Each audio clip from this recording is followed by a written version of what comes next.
You're listening to this podcast, so I know you've got a curious mind. Here's a helpful fact you may not know yet. Drivers who switch and save with Progressive save over $900 on average. Pop over to Progressive.com, answer some questions, and you'll get a quick quote with discounts that are easy to come by. In fact, 99% of their auto customers earn at least one discount. Visit Progressive.com and see if you can enjoy a little cash back. Progressive Casualty Insurance Company and Affiliates. National average 12-month savings of $946 by new customers surveyed who saved with Progressive between June 2024 and May 2025. Potential savings will vary. The new LinkedIn Hiring Pro can't undo your last hire.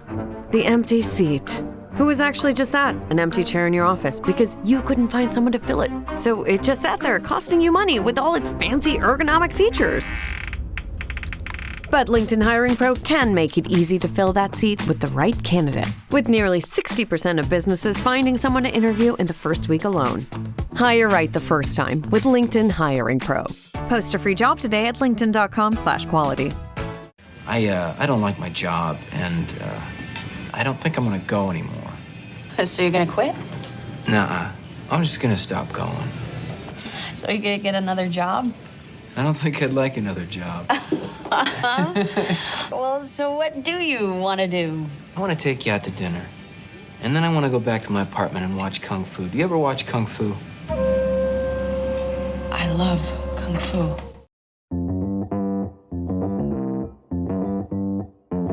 Live from the basement of the YouTube headquarters, it's the Stacking Benjamin Show.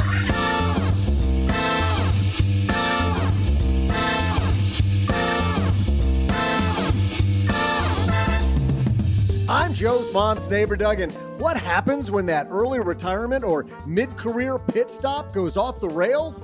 Well, as Mom says, you'll stop and put it back on. Today, we're diving into retiring often with the woman who's lived that reality, Jillian Johnsrud. Or, if we were in the old country, Jillian Johnsrud. Plus, a woman who's negotiated with her boss for time off before, Paula Pant. And the guy who's designed the plans for people to create a stream of income to live on while they're gone, our resident CFP, OG. Plus, of course, we'll include a pit stop halfway through for our year-long trivia contest. Can Paula and Team Jesse continue to reel OG back in? Let's find out. And now, here comes a guy who pitched a month off to his boss and accidentally got elected Employee of the Month for leaving. It's Joe Saul-Sehy.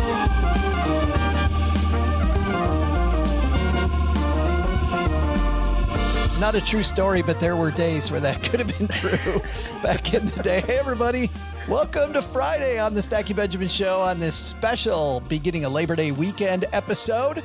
We're so happy you're here. Sit back and relax. And by the way, in the future, if you want to join us live, we do these live on YouTube, normally on Fridays. So, no, we're not Fridays. What am I talking about? Normally on Mondays. So Monday afternoons, come join us on the YouTube channel. But let's meet the team. And we'll start with the guy across the card table from me. Mr. OG is here. How are you, my friend? Man, I'm just happy to be here. Ready to celebrate Labor Day? I'm celebrating by not laboring. Well, I think that's the point, isn't it? We stop and we rest and we My dad don't always labor. told me in Labor Day, you're supposed to labor. He's like, we're going to pull weeds. We're mowing the grass. We're painting the fence. It's Labor Day. You're meant to labor today. And I was like, all right. I love how Dad pulled the con. I don't do that anymore. I do that to my kids. Yeah, you teach the young kids. This is all about laboring in the yard. It's about labor. And the woman who's laboring high above Manhattan, Paula Pant, is here. How are you? I am great. You know, I always labor on Labor Day because usually by the end of the summer, there are a lot of like projects that still need to be tied up, things that you're behind on. It's a great catch-up day for all kinds of work. So wait a minute. So you con yourself like OG cons his kids to get stuff done? You're like, I do. Oh, we have to labor. I do. The boss says we have to.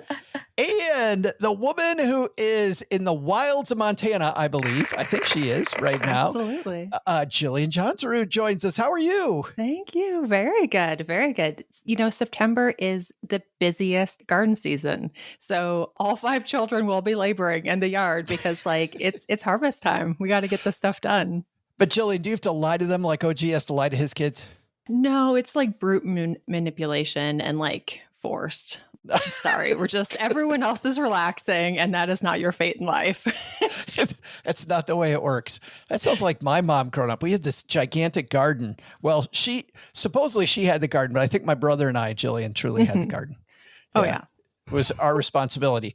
Now, some of our very money geeky friends may have heard you talking about the topic that we have today. I wanted to do this a little different so that everybody gets something new and fun. But for people that aren't in that community, they may not know that you just wrote a book about retiring often. What made you decide to write a book on this topic we're going to dive into today? It's something that feels a little impossible or a little crazy or weird. And then once it's explained, people are like, oh, I mean, I guess I could do that. And it's also life-changing. So it's like a good combo of very possible, but also very life-changing. I thought something life-changing here, Jillian, for all of us would be, what if we, instead of do this in the positive way, like any other podcast would do, let's do this in the negative way. Like what happens when it goes off the rails? So Jillian and Paula and OG will lean on their expertise. You, Jillian, have retired often in your own life. Yeah, absolutely. I think I've done 12 of them now. A nice, neat dozen. And you're just starting, right? You got like 12 more in you? For sure. For sure. Absolutely. We're also going to talk about how to negotiate this with your boss, because I know what half of our audience says. They're always like, oh, that sounds good. You're self-employed. Well, no, I think this is something you could sell your boss on. So we have a woman who knows a little bit about negotiation helping us with that. Paula. Yes. Yes. So I didn't realize you wanted me to say something at that precise juncture. Yeah, I need to do that better. I need to figure out if only I would have. That is my name. Oh, wait a minute. Yes. And I think you might have a financial plan, need a financial plan to do that, which is, OG, your contribution today. Sound good? I was on mute. Yes. Sure. Sounds great. That's great. I will contribute in the same high quality fashion that I have for the previous roughly 15 years. 15 years. And some change. All right. We've got Jillian here, Paula here, and OG here to dive into it with Doug and I. Before we get going on this great topic, I just want to be clear here. I've got a couple nice notes lately from people who go, seems like you've had some business owners on. I didn't know that you talk so much to entrepreneurs. I'm never talking to entrepreneurs. I am always talking to people who work 9 to 5. So if it seems like the topic is entrepreneurial today, it's because I want our stackers to think like an intrapreneur.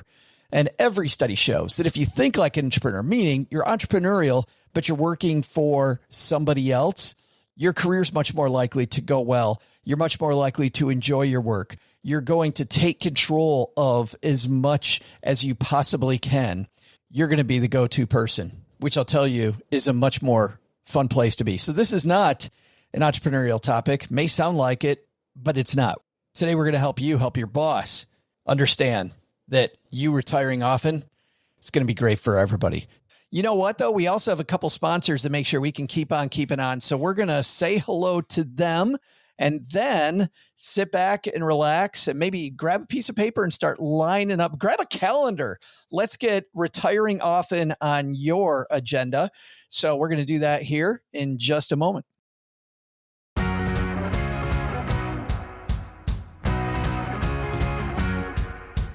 All right, here is a scenario I think that we've all seen from time to time. Somebody comes up with this big aha plan. They're going to do a thing like a mini retirement, and they didn't do enough planning. And then they realize far too late that they've either blown the budget, they shock the boss, they discover that there's only so much stuff on Netflix they can watch before they get too bored. I think it might include just a little bit more than that. So we're going to go through 4 key scenarios about making sure this doesn't go off the rails. But Jillian, a place where it goes off the rails initially for 98% of our stackers who are employed by somebody else, pitching it to their boss. Like I'm just imagining Doug walking into OG's office and saying, I'm gone for a month. Peace out. Like, how's that going to work for you? He's asking me to do that usually. It's like, please make that happen. Doug, your vacation's been pre-approved. I didn't ask for one. Oh, I know. I already packed your desk. How do you actually, though, Jillian, craft this story to your boss so that the boss isn't in complete shock when you're like, hey, I got a great idea? First, I think it starts with this can't be entirely your boss's problem. They have their plate full. They have a real job. They've got enough stuff going on. You can't just show up and be like, yeah, I'm so tired and burned out and I don't want to look at all y'all's faces anymore. So I need you to figure this out because I'm leaving. So you have to set up the stage. And I encourage people to kind of focus on 4 things. It should be positive, like not like, I can't stand to look at you people, like, let me leave. It should be something interesting, ideally something specific instead of like a really general thing. And then ideally, if it can be kind of a one-time event. And so I always tell people it's kind of memoir rules in that it all has to be true, but it can't be the whole truth because the whole truth is too big. It's too complicated. If you try to tell the whole truth, you'll lose the plot. So keep it real simple, but use those 4 things. And that could sound like if you went to your boss and you said, hey, my parents, they always planned when they were going to retire at 60, they were going to do this bike trip through Croatia for a month. They've been dreaming about this, but my dad passed away a few years ago. This year, my mom's turning 60. She really still wants to do this bike trip. I have a week of PTO, but I would need another 3 weeks off. Is there any way that I could take a month off and do this bike trip with my mom? It would be really meaningful to like help her celebrate this new season of her life. And if you've done some of the logistical planning of what this would look like for your employer, and you come up with a story that has like those 4 elements, it's going to get you off to a good start. Well, then you're not, it sounds like you're asking them to help you with this dream come true. Like, let's collaborate together on making this happen. Yeah. You want the conversation to be very creative and collaborative. Like, so you don't have to have every detail worked out, but say, I have some ideas. I know there'll be some challenges, but I put some thought into this. Here's some of the things that I figured out of how this might work. Paula, there's got to be some key tactical things that we can use, some tactical strategies we can use when we walk in with Jillian's 4 things to try to negotiate this. What if the boss still isn't that enlightened and is like, no, I think you should get back to your desk and leave the biking for your mom or whoever's going to be in the story. Right. Well, there are a couple of things. First, to Jillian's point, you don't ever want to bring them a problem. You want to bring them solutions.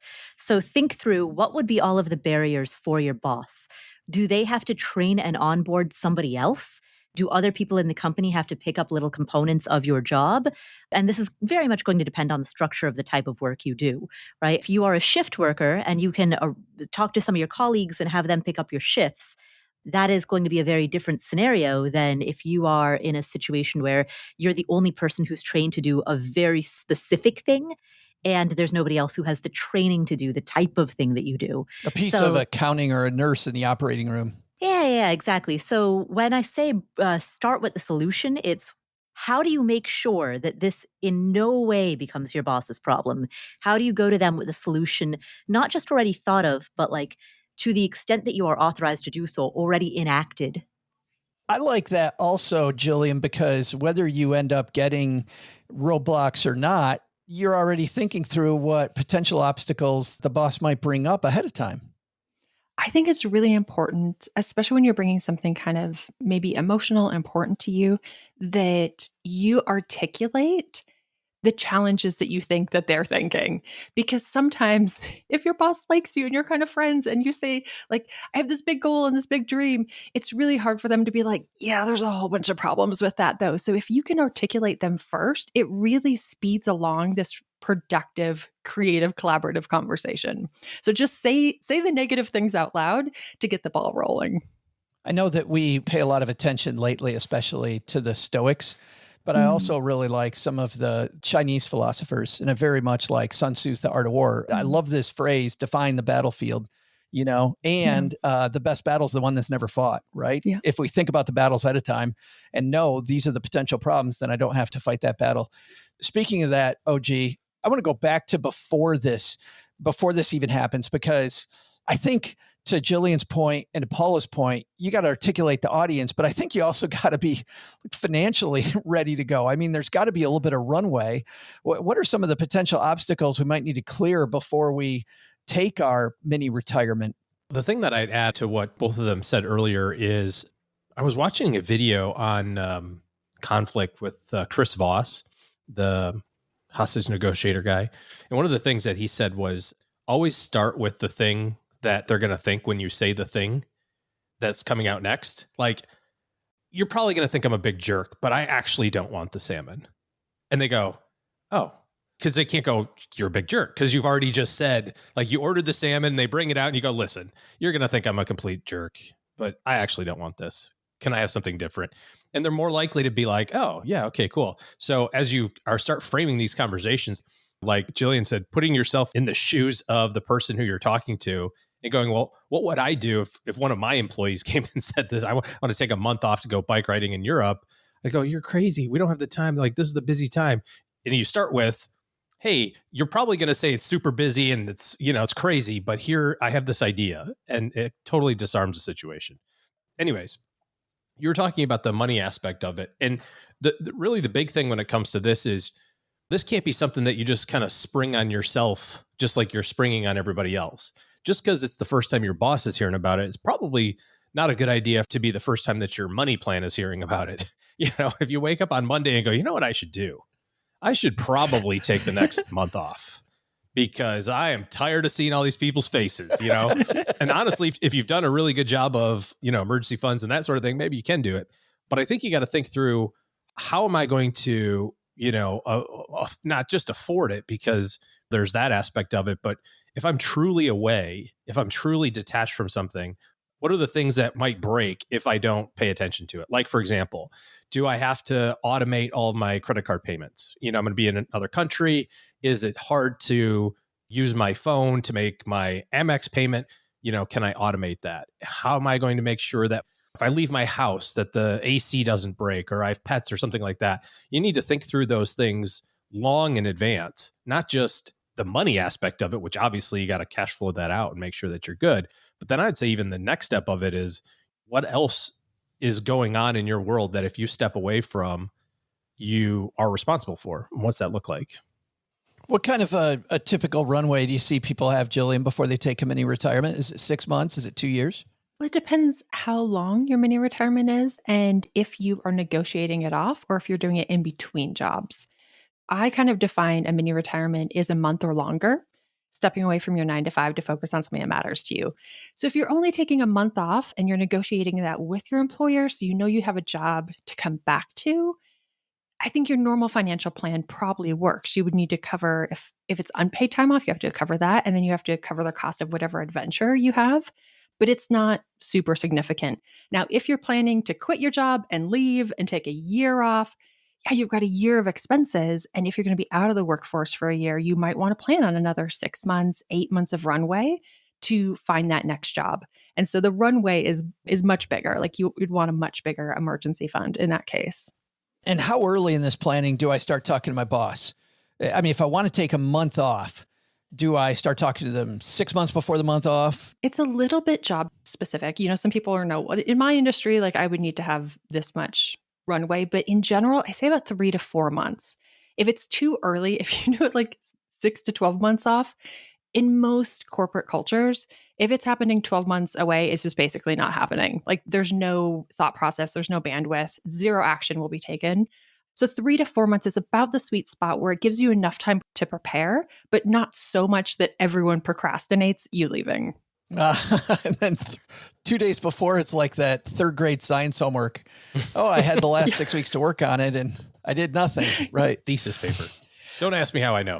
Well, let's talk about the second scenario of retirement coming off the runway. And this is waiting until age 65 to figure out what retirement really looks like. And I feel like, Jillian, this is part of what you're trying to avoid is, let's not get to this quote later that a lot of people wait for, and then we end up disliking it. Paul, I feel like this would be a little bit like marrying somebody without ever dating. And I know you and I talking a little bit, you've had some great dates lately. Would you want to marry those people?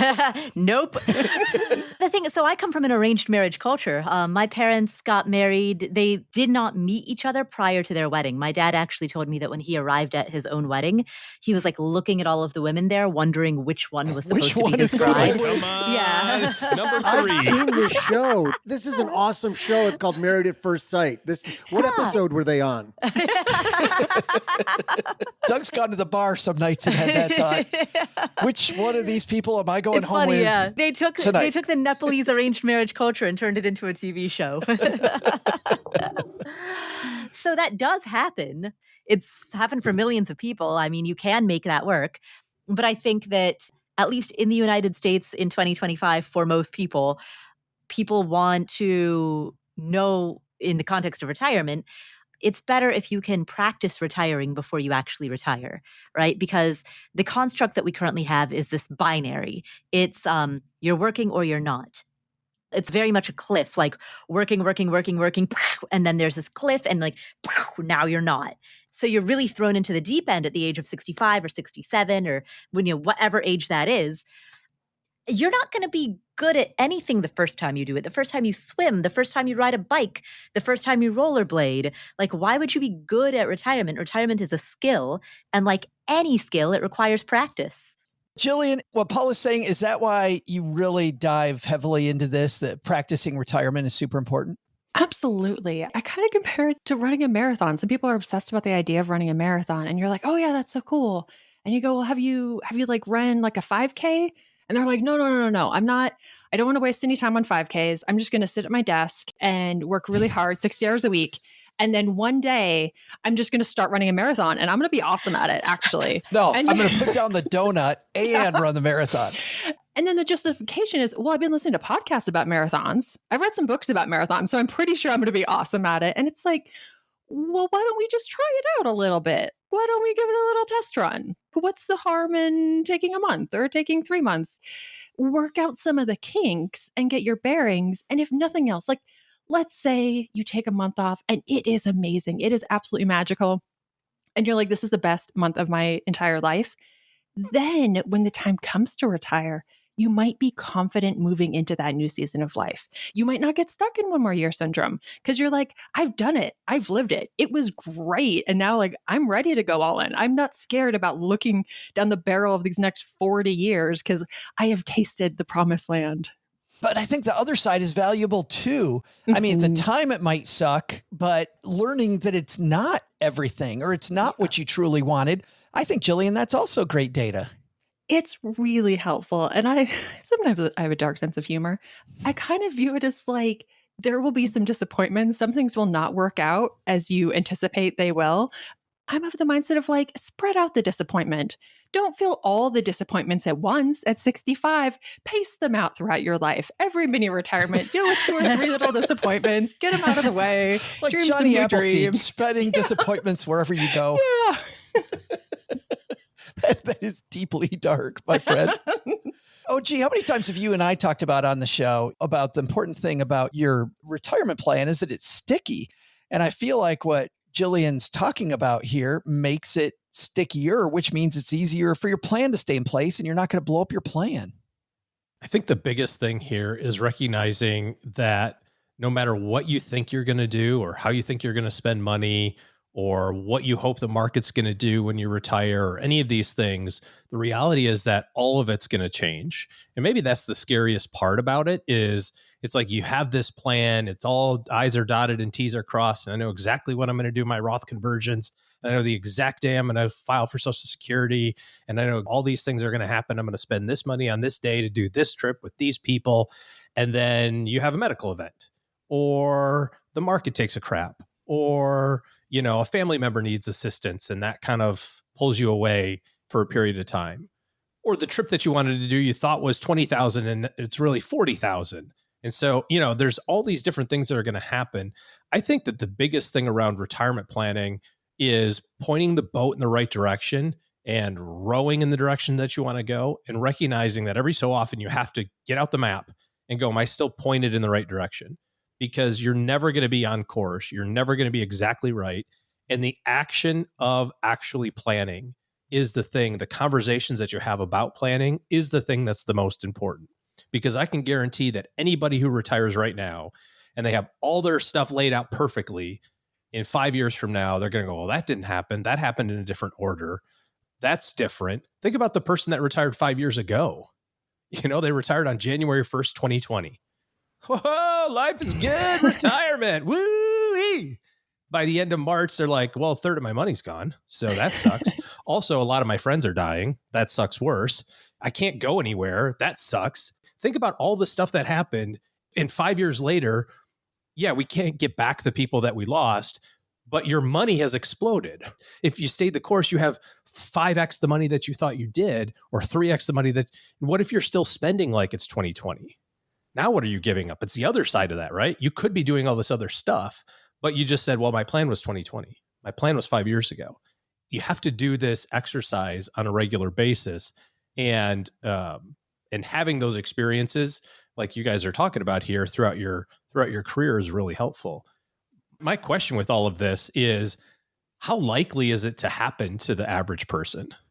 Is this the wave of the future? Because I don't hear a lot of this stuff. I don't hear a lot of these 1 month, 3 month, 6 month times off. And Jillian, it sounds like it's more common, or at least that's the direction maybe the world is headed. Is it where we're headed, Jillian, or is it just where you think we should have it head? Both. I don't know if I remember the exact statistic, but sabbaticals are about double of what they used to be just a couple years ago. Yeah, we make them up all the time, Jillian. Don't worry about it. Perfect. It's exactly double than what it was 36 months ago. Statistically speaking. Say it with confidence. That's right. They'll all buy it. But for a lot of people, especially workers, 20s, 30s, for them, their largest increase of like a raise or promotion is probably going to come in between jobs. And so this idea of I'll work in one career, in one profession, one company for 40 years, and I'll get a pension and I'll retire at 65. Most people are like, yeah, that's not going to happen. So if they're going to switch jobs every 4 or 5 years, and they're facing the reality of, well, I might end up having to work longer. What if I just take a month? What if I take 3 months in between jobs? What if I enjoy a little taste of what I'm hoping to do with my life instead of trying to stockpile all of these hopes and dreams until maybe I can retire at 67. Maybe it'll be 70. Who knows? They might not be buying a house till they're 40. So, well, and I like the idea, Jillian, of what OG's talking about, because if you're spreading these out, I like turning it into your dark disappointments through your life. And instead you're getting a little playful and you're like, you know what? That wasn't what I thought it was. So now I get to move on. And instead of, you know, you see so often these people approach, quote, retirement with all of these big dreams. Mm-hmm. And when it's not what they thought, this is why the average person in retirement spends 18 months in total bliss. And then they have the biggest, darkest depression of their life. This is research according to longevity expert Ken Dykewald, retirement expert Ken Dykewald. And it's funny, whenever I've talked to audiences about that depression, the head nods I get in every room are huge of people that have been like, yep, 18 months in, I'm like, what, is this it? Is this all? But Jillian, what you're talking about is really making your life a science experiment, which sounds way more fun. Absolutely. Yeah. I also think, though, OG, there's this idea of in retirement, if you haven't play tested, the idea of spending shocks or spending because you're bored, because you have no idea, right? I just see some of these things that are problematic with early retirees. All of a sudden, you've got stuff that you know, late night shop Amazon. You ever done that, OG? Where you got a little bit of. You mean by late night, you mean like 8:05? That's late night OG time. I know that's late night in my house. I guess there's a little bit of a theory here that if you're a really good saver through your whole life, you don't really turn into a really good spender all of a sudden. But if you're a really good spender your whole life and now all of a sudden you're on a budget, you probably need to pay really close attention to that. If I see a problem in spending, it's more around wanting to pull forward a lot of the maybe some days into like right away today. Like, I think it'd be really great to pay for my grandkids' college. It's like, cool, $100 a month, they're babies. Let's just kind of drip that in to the plan and just see how it works out. No. Let's take 70 grand and like fund it all today. It's like, oh, okay. Well, I mean, you're taking a little wind out of the sails here. There's some other changes. And, sometimes it's not that. It's like the big family trip that was, hey, we're going to go hang out for, a couple of days at the lake, turns into a week and a half on the islands, which, we were going to drive to. Now we're flying. We were going to fly. Now we're flying first class. You know what I mean? Like it's kind of that creep, that maybe mission creep, I guess. That's where I see the spending issues. Although I'd say for people who get to retirement with adequate resources, an equal crime is not spending enough early on. you think about that runway of spending and go, okay, well, I can spend this amount every single year. It's like, well, that presupposes that you're going to do the same stuff when you're 97 that you're doing when you're 67.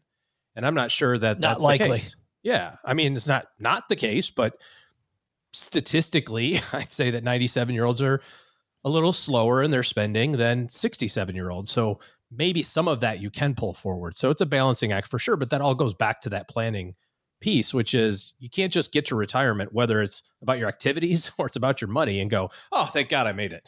Whew, that's over. Now I get to retire. Never think about this ever again.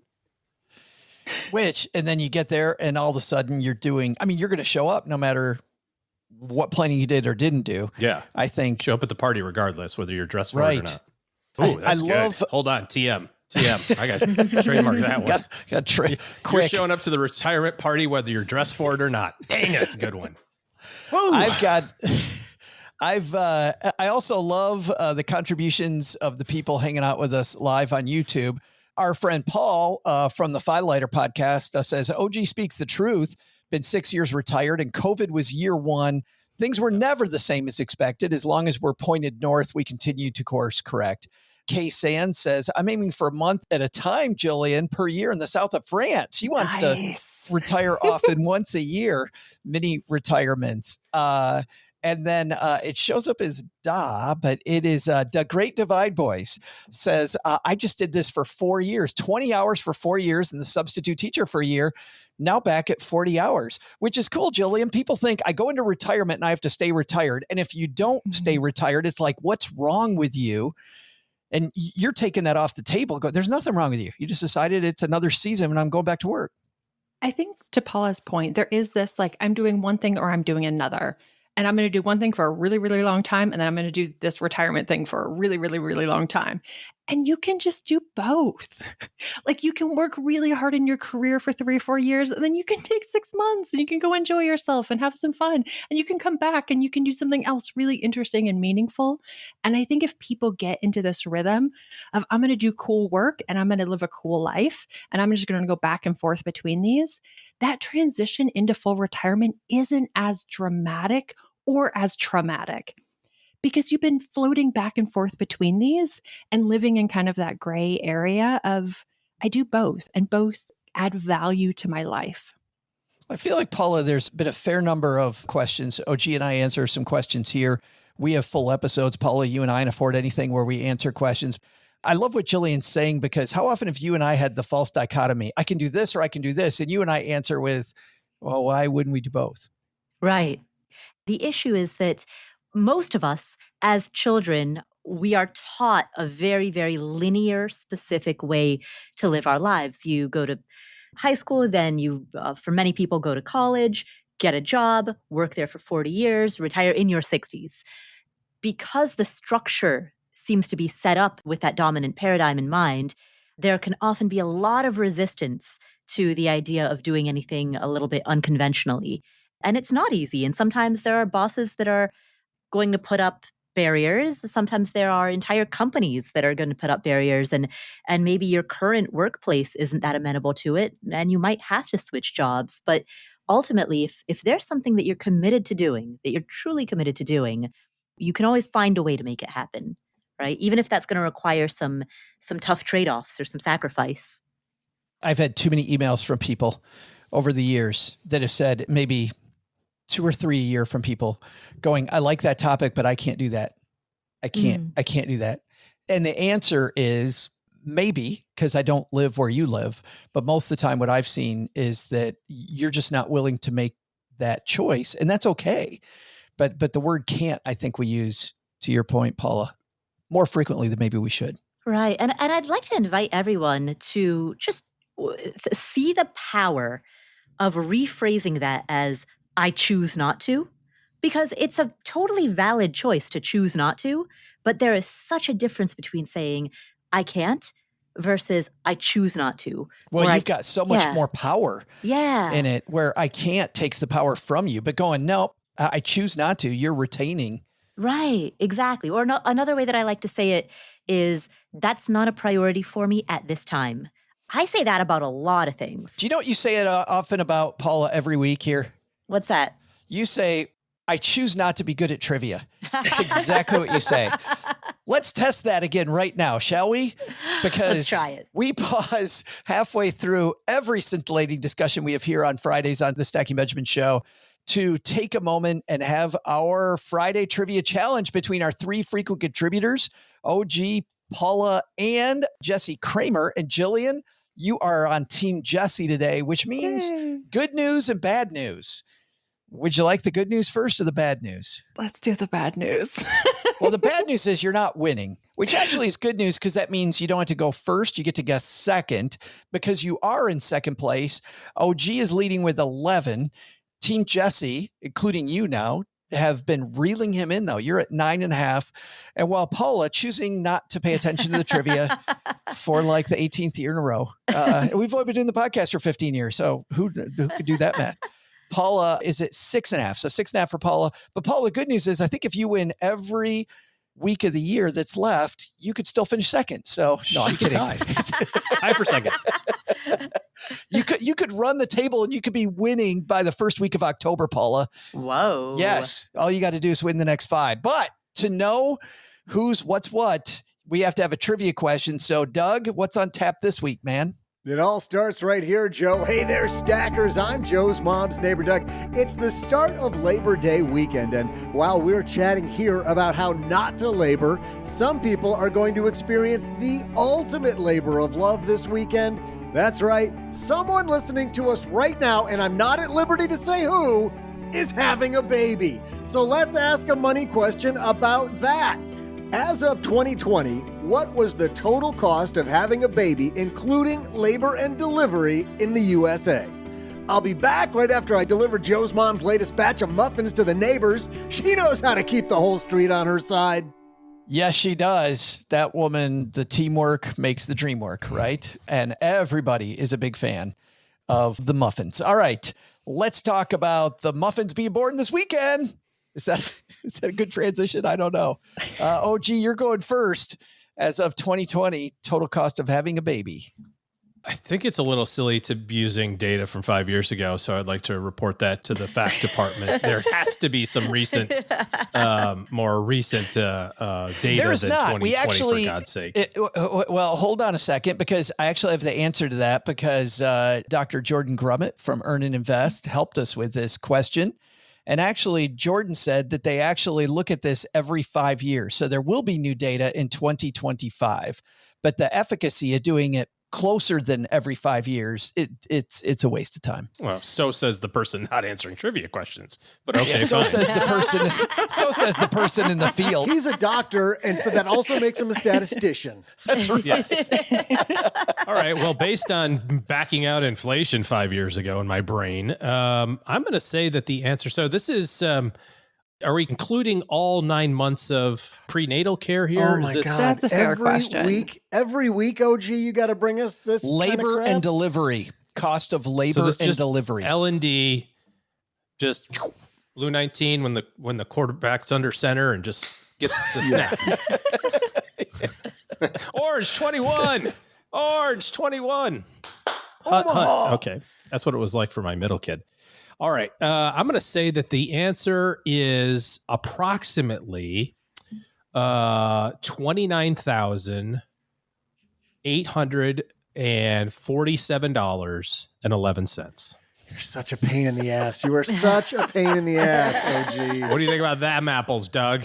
I found your bugaboo just like you have mine. So I don't even remember what I said, but it's somewhere in the 29,000 range. Half the fun of making this show, Jillian, is watching these guys just try to annoy the shit out of each other. That is it. Doug likes to do the math, and OG's going to make the math difficult. All right. He says 29,847 change, Jillian. What are you thinking? I would say like there's a budget delivery if nothing goes wrong. And I'd probably put our budget number at 6. But if you have to add in complications and stuff happening, I would probably go with 17,000. Yeah. I would say 17 is the average, unless you want like snacks and a blanket. And then it's 50,000. Spoken like somebody who's been to a hospital before. Yeah. All right, Paula, you've got 29,847 and the 17,000. Yeah, well, OG's guess was 29,847 and 11 cents. 11 That's cents. right. And 11 cents. So I'm going to take the over, and I'm going to go with 29,847 and 12 cents. It turns out the answer is 29,847, 11 and a half cents. I used to like you, Paula. So you think it's more expensive than 30,000? 30,000 was actually the number that was in my head. Yeah. When I first heard the question, my thought was probably it's going to be around $8,000 out of pocket, depending on the size of somebody's deductible and co-insurance. I thought you were going to say baby. The size of somebody's baby. By the pound. It's per pound. It's by the ounce. It's like the deli. They've got like a scale. That's where they weigh them when they're born. Yeah, that's where they get you. That's where the hospital gets you. So yeah, my thinking is basically depending on the terms of your deductible, your co-insurance, your copay, it's probably going to be like $8,000 or so for the average family. But I think that the total cost is probably about $30,000. All right. 29,847, 11 for OG, 29,847, 12 for Paula, Jillian, and Team Jesse, 17,000. Who's right? We're going to find out in just a second. We'll be right back. OG, you kicked this thing off at 29,847, 11. You had to have known since the beginning of the year when you took the big lead that somebody's going to go after you. And Paula decided to make sure that you've only got a 50% chance of getting part of it. You feeling good still, though? I feel like it's close. Having only had 3 children and writing checks for each one of them, I distinctly remember how much each one of those checks were for. Although, we never skated out of there without complications. So maybe my data is skewed by having small issues along the way. Jillian, your number includes complications sometimes. Yeah, you got to balance out the budget babies with the expensive ones. And then Paula, the sky's the limit, 29,847 and 12. It seems hard to get out of the hospital for anything less than $30,000. Will you take a check? Right. All right, Doug, the answers are locked and loaded. Who's taking this week's winnings home? Hey there, stackers. I'm Muffin Taster and guy who sports a little muffin top at the beach. I'll let you decide which one's grosser. Joe's mom's neighbor, Doug. Labor Day, the weekend where you celebrate all the work that went into making your community what it was and the people who helped build it. And to all of you hardworking stackers out there, thank you. Today, we're talking about, that's as sincere as I get. I mean, come on, just take it. So sincere. Like, that's all I got. I almost teared There's up. nothing patronizing about that at all, Doug. Today, we're talking about the ultimate labor of love, having a baby. According to 2020 numbers, what was the total cost of having a baby, including labor and delivery, in the USA? Well, I'll tell you this, it was $10,982.12 less than what Paula guessed, $10,982.11 less than what OG guessed, and just $1,865 more than what Jillian guessed. Because the correct answer is $18,865, making Jillian our winner. Does it feel like being back in the home country, Jillian? It does. It does. Jillian Johnsrud. Congratulations. Nice work. Thank you. I'm so invested now. But OG, it sounds like your experience was a little off that number. Yeah.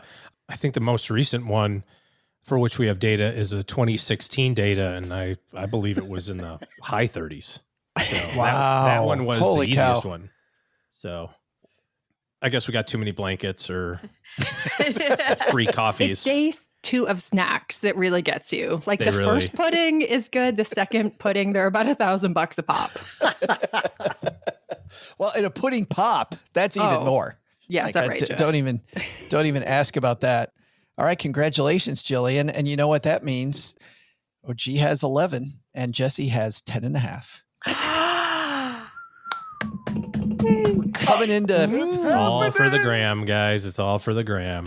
Whoa. He can send me a thank you card later. Yeah, I think he needs to, Jillian. I think he clearly needs to. Are you going to be at FinCon? I am. Well, he needs to buy you beer or something, whatever beverage of choice that you have. I'll let him know.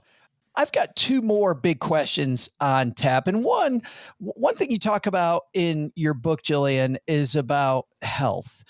And you have these health quadrants in cost. Can you walk through your 4 health quadrants? Yeah, it's this idea that ideally, over time, our financial freedom will increase. But the reality that maybe our health, our capability, or even our preferences will change over time. And so there's a little bit of a mistake of saying, I really want to I want to hike the Pacific Crest Trail because I'm 32, but I'll just wait till I'm 65. That'll be cool. I'll probably still totally want to do that or be able to do that. So I think about what are things that require a high capability, like those long through hikes, or I did a 10-week trip with my kids in a pop-up camper to 10 national parks. Super fun. But maybe when I'm 75, it won't be my jam anymore. And balancing that out with the quadrants of what are things that are more expensive. So maybe they don't require as much capability, but they're really pricey, like an around the world cruise. I've been on some cruises, it was all senior citizens. So I have a feeling that cruising is still possible into your 70s. But maybe saving the things that don't take a lot of capability but are expensive for later decades in your life and kind of front loading the affordable stuff that could also maybe require a high degree of capability. I saw in the Wealthy Accountant blog this idea last fall that the average healthy life expectancy, Jillian, not life expectancy, but healthy life expectancy in the United States is only 66. So if we wait till after 66, to your point, to do some of these high capability things, we're not going to get them. Yeah. To Paula's point, sometimes you just have to admit that I'm just not going to do that. I'm choosing not to do it. And I'm going to let that experience pass me by. If you feel regret about that, feel it now where you have the ability to change your mind if you just so decide, versus getting to, 60 or 70 and then feeling that deep regret of, oh, actually, I never did those things that I wanted to do. And now either I'm not capable of doing it or I just don't want to anymore. I did a cross-country road trip in my 20s and it was awesome. We slept on people's couches and we camped and I slept on the frozen ground. I almost got trampled by bison and it was so much fun. And I am never doing it again. I'm really, really glad I did it. And the season of life has passed me by. It's gone.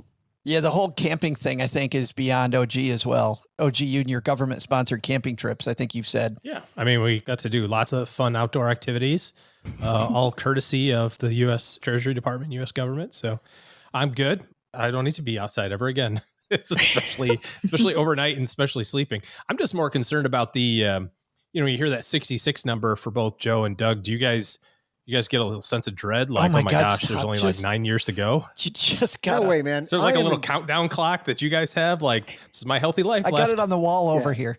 This is peak maleness right here. It doesn't get any better than this, and there's no way that I'm falling and crashing at 67. So I think I'm bringing the average up, if anything. Okay, all right. I like that attitude.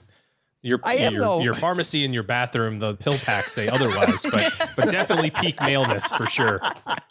As long as there's Advil, everything's peak, right? Advil and bourbon.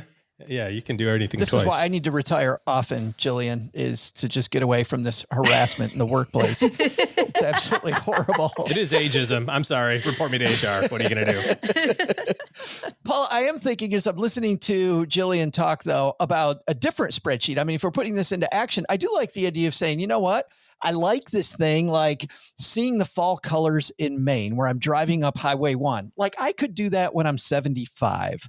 Hiking Acadia National Park to go to the same area, I probably want to do that now. Yeah, absolutely. And I think it makes a lot of sense to think about not just capabilities, but, as Jillian said, also just priorities, desires, the things that are important to you when you are a certain age are not necessarily going to be the things that are important to you at a different age. And I think a really good litmus test for that, what are the things that you loved as a kid that you still love now? For me, reading books. I loved reading books as a kid. I still love reading books now. I have a high degree of certainty that throughout my entire life, I will likely always love reading books because that has been a consistent through line.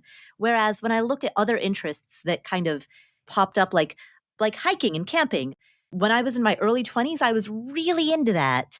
And it was kind of a phase and it passed. And now, I mean, if somebody invited me to go hiking and camping, I would say yes, but I'm less likely to initiate it. The rants Paula has had with me about how bad any running at all sucks. Oh, I've never liked running. Have been epic. That has been a through line in my entire life. I have never liked running. I have a high degree of certainty that I never will like running. Just epic rants about how stupid running is. Yes, that has also been a consistent through line throughout my life. Books, yes. Running, no. Have you noticed that do your books have more pictures now or fewer pictures now than when you were young? I'd say maybe the same amount. You know what? I actually just started rereading a whole bunch of the Goosebumps books by R.L. Stine. Oh, cool. Seriously, I go to the library and I get R.L. Stine Goosebumps, and you can get like the versions that were printed in the 90s, like the old school ones. So I've been rereading some of those, but then there are the newer ones where the kids have cell phones, and that's kind of weird. but I read them all. I think some of those middle grade fiction books and just the choices kids have, like really good writing for that age group. I have a question that I hadn't thought about until we really got on this, guys. And I'd love to just get your takes. Like, let's say that I've got these two paths I can go down. I could take one big mini retirement, but it's this expensive grail kind of thing that I really want to do. Or I can take a few not as expensive mini retirements, but they won't feel as fulfilling, but I'll get more time to maybe make them fulfilling during that time. So Jillian, do you save up for the big thing and take fewer, or do you go, you know what, my money situation is my money situation and I hit the road as soon as I can? In the moment, the big epic thing is going to feel cooler. I think when you're 70 and you look back and you've done maybe 6 one-month ones with people that you love, that you could never recreate those experiences, and you look back and like, you did one with when your kids were really little and you did a road trip, and you did one with your parents when they were still alive, and you did one like as your kids went off to college and you did this really cool experience with them and, you know, with your spouse before they passed away. They might be cool in the moment, but I think those memories in different seasons of life that you can't recreate, they exponentially become more important. So I don't think there's a wrong choice, but I think the cool thing feels cooler initially, and the little things with people you love gain more traction as you age. In your memory. Yeah. Do you guys agree with that? OG, you agree with that? Well, we did a pretty big thing a couple of years ago with the kids, and then with my in-laws, with their grandparents. I mean, this was now 2.5 years ago, and it's still in the weekly parlance. So I don't know that we'll ever do that again. That was like kind of the big blowout thing. Not to say we won't have like the 1 month things either. We're blessed to be able to do lots of stuff. But yeah, I don't know. It'll be interesting to see the staying power of the big blowout thing as years go on. Even my daughter, who was at the time 6 and she's 9 now, is like, oh, that was so awesome. I remember everything about it. It was like that week and 10-day kind of period of time is definitely 100% core memory, using the phrase from Inside Out for the Disney movie. It's like core memory for our family, for sure. Wow. And that was like a third of her life ago. I can't believe she still remembers it. She remembers vivid details about it. Now, it helps that we have an insane amount of pictures and videos that we sometimes watch. So whether she remembers it in the third person or first person is different, but there's different bits of it that we talk about. Paula, you on board with that as well? Yeah. There's research around what they call nostalgia bias. Memories often tend to get rosier in hindsight. So I think that regardless of whether it's one big blowout thing or many multiple things, either way, so long as it's a cherished experience, the memories of those cherished experiences tend to get rosier as time goes on. There's a bunch of research that was done by a professor named Leif von Boven from the University of Colorado. It sounds like speaking of making up statistics, it sounds like you just made up that name. No. This is totally a Doug moment. There's research from Leif von Boven. Leif. Who's a professor at Hogwarts. At the University of Colorado. I remember this because I wrote an article about it. And the memory of writing that article has gotten rosier in hindsight. It's gotten better and better every time you think about it. It was the best article you ever wrote. Yeah. I remember when we spoke with former Wall Street Journal personal finance columnist Jonathan Clements about this too. He also said, Jillian, to plan this stuff ahead of time as far as possible, because also the build up to it, the thinking about it really makes it worth more too. Like not just the memories, but the planning is so exciting that can even change your trajectory and kind of breathe some life into your life as well. For a lot of people, especially if you're really burned out or stressed about your job, just knowing that this is going to happen, even if it's happening in 6 months, creates a little bit more lightness, and it makes that time more enjoyable and like more tolerable, because you have like the light at the end of the tunnel, even if the tunnel, the light's only going to last for a month or two. I thought you were going to go dark and say, even if it's a train in the tunnel. Yeah. Glad we ended though on a high note, Jillian. Nice job. That was good. Absolutely love this topic. And I love the idea of mini retirements. We're going to have Doug mention this again in a few minutes, but we got to spend just a moment on this. Apparently, Jillian, one of us may have written an entire book on this topic. That's so weird. Isn't that so? Who would How do handy. that? How handy and convenient. It'd be so great. Like you could have it as a handbook, as a manual.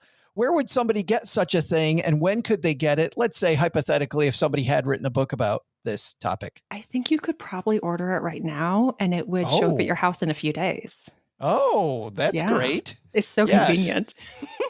And we can get it at Amazon or everywhere. You can get it everywhere. Wherever Unless you're in want. a foreign country, then I'm sorry, it is actually a little difficult. But if you are in the US or Canada, it's all over the internet. And the book is called Retire Often. I love this idea of retiring often. All right, let's find out what else is going on where all of you are. Jillian, let's stick with you for just a second longer. What are you doing this holiday weekend? Making those minions work in the garden. We got to wrap this season up. OG, what's going on at the OG household on Labor Day weekend? Oh, it's such a great week. We are middle kid has varsity game number 1 on Friday out of town. So we've got an away game to go to. And then the good news is Labor Day weekend, it's only 107 degrees in Texas. So, oh yeah. Yeah. I mean, kickoff, it'll be 7. It's fine. Then the next day we are going to the home opener for Texas A&M, which is where my oldest is going to go. And we move him in, I guess, as you're listening to this, we have already moved him in.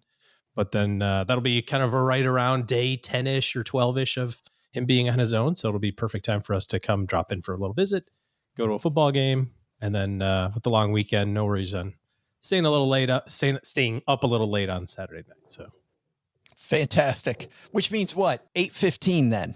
Yeah, I'll probably have to leave the game early to go sit in the car and take a nap, but I'll catch the rest of it on Sports Center the next morning. And he teases us about being old, Doug. He teases us about being old. And yet, if it's 8:15, he's done. I mean, it's a Saturday. It'll be like 8:45. Paula, what's going on at AffordAnything? On the Afford Anything podcast, well, you and I, Joe, once a week, typically on Tuesdays, we answer questions that come. We do. We answer all of these questions. We are tackling a whole bunch of questions listeners submitted about inflation, about jobs, investments, about all of the various topics that we tackle. So if you want to hear Joe's wisdom on how to live your life, come to the Afford Anything podcast. With all that wisdom, OG, all those years I am ahead of you. See, I mean, people can get a piece of there's that. some benefit to that. That's for sure.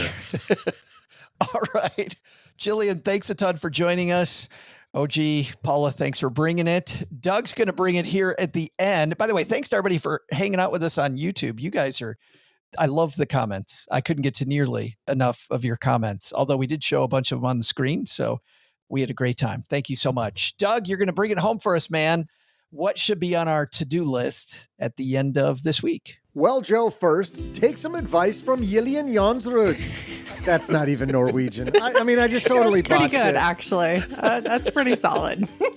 When you approach your boss about a sabbatical, be sure you make up some complete BS sob story about your goldfish being in hospice, and then butter them up by telling them how good their breath is today. They'll practically open the door for you on your way out. I don't think you were even listening. I'm fairly certain.